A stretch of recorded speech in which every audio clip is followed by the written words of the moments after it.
Welcome to Perinet's firmware update tutorial.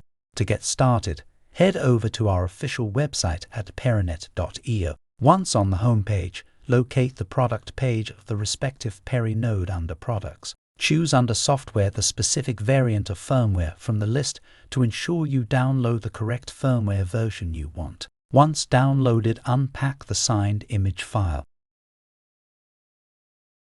Now, it's time to update the firmware. Head over to the components website where you want to update the firmware. The hostname can be found on the label of the device.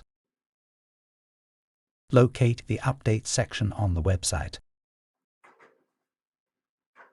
Here you choose the downloaded and unpacked firmware as a signed image file. After that, start the update process by clicking Upload File.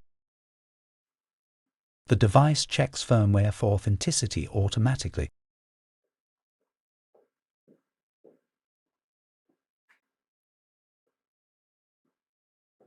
And there you have it. Updating your module's firmware is a breeze. That's it for now.